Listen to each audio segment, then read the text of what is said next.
What's good, people? We back with another video today, and this one talking about perhaps the game of the year so far. Granted, only 2 weeks, but still.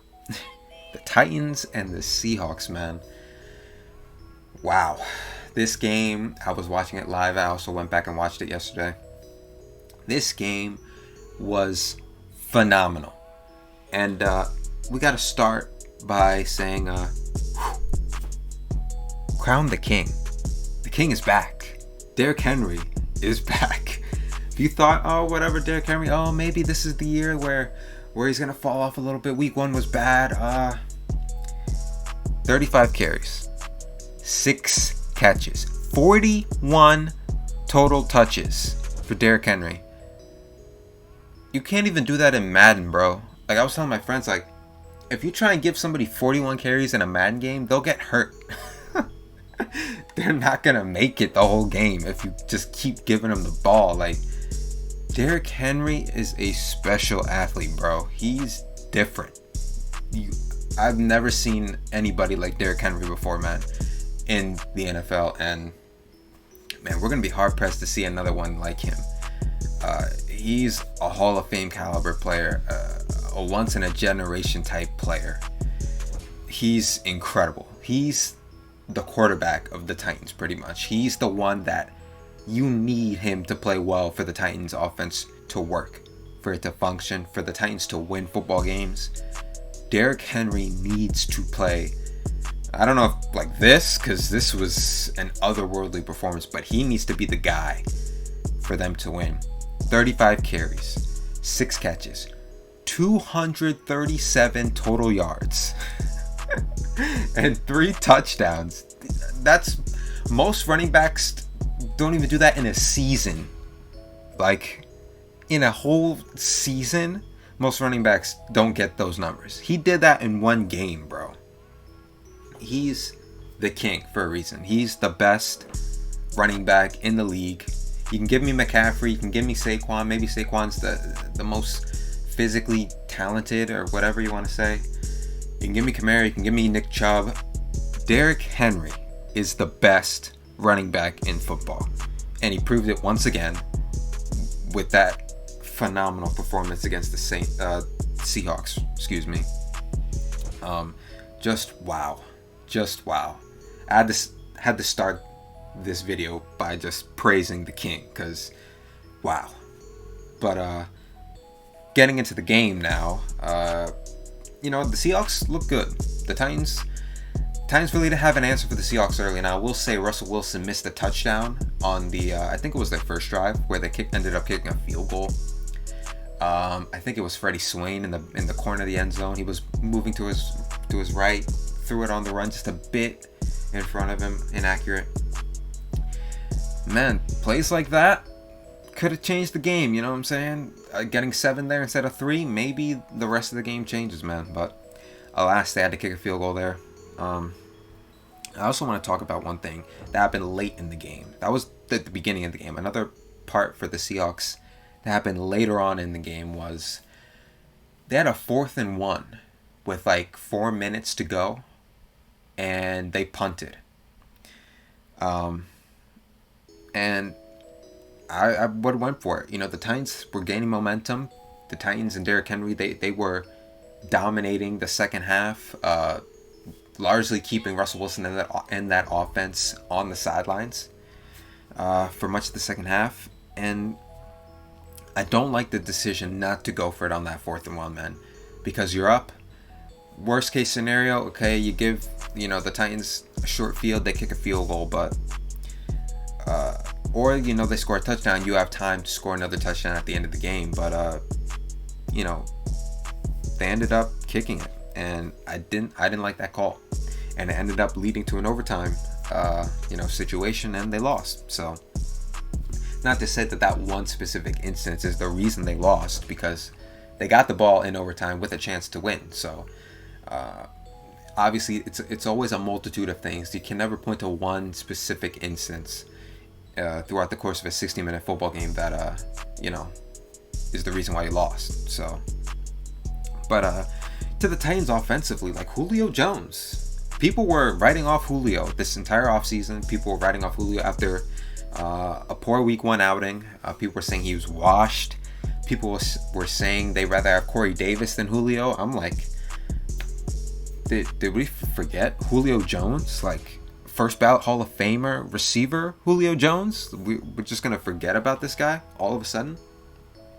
He popped off 6 catches, 128 yards, and really should have had a touchdown. Had a touchdown stolen from him by the refs. I don't know what they saw, honestly.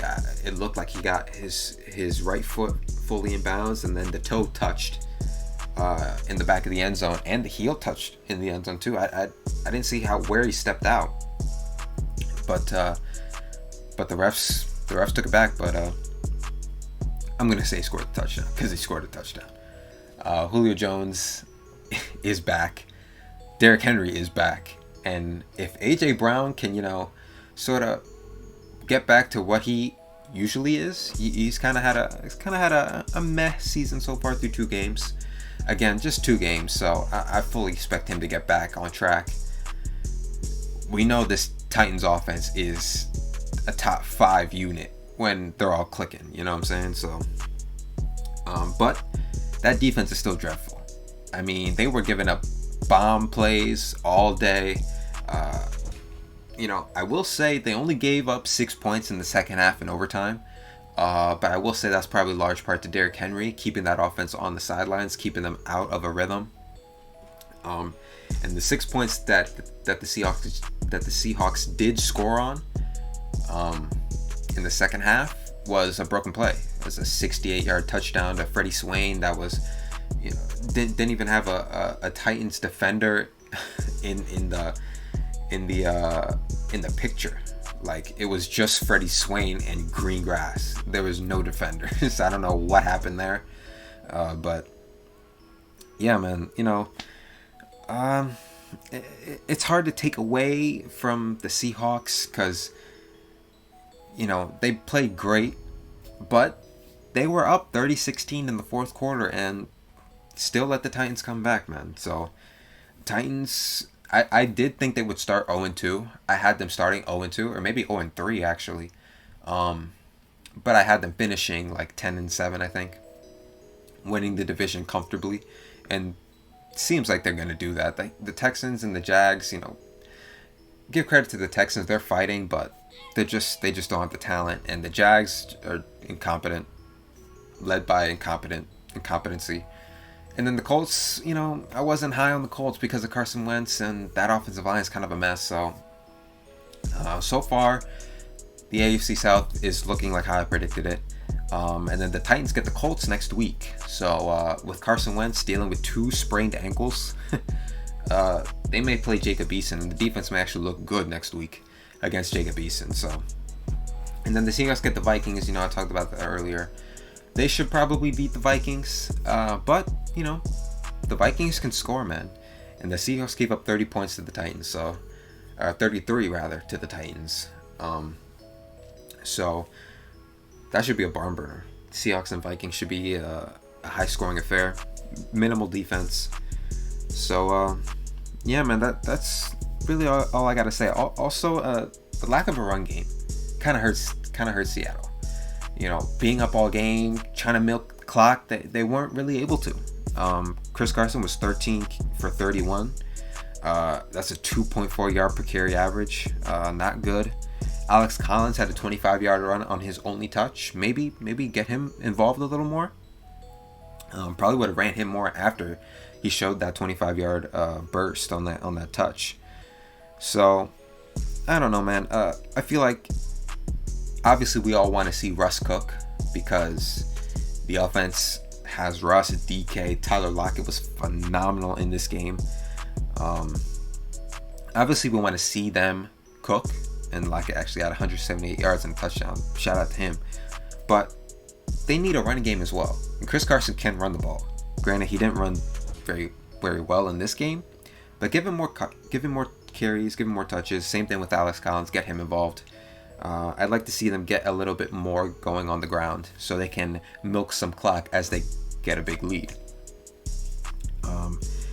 Another issue with the Seahawks, though, they were 4 of 12 on third down. That's not going to cut it. 10 penalties. They dwarfed the Tennessee Titans in penalty yardage. 100 yards over 10 penalties. Now, I will say one of them was taunting, which is just so stupid. I don't know who was campaigning for taunting. Stupid penalty. They got to get rid of it ASAP. But 10 penalties nonetheless. They got to clean that up. So some negativity on the Seahawks side, even though they did score 30. But they were up 30-16. So you got to close out a game when you're up that much. But yeah, man. I think these are two playoff teams, so I'm not down on either. This was a very good game to watch. I think the Titans will beat the Colts next week. I probably would pick the Seahawks to beat Minnesota, but you never know, man, because I like Minnesota a lot. So, but that's the breakdown of that game, guys. Make sure you like the video, subscribe, follow me on Twitter, Instagram. Those links, of course, description below. Appreciate the love, appreciate the support, and I'll be back soon, guys. Peace.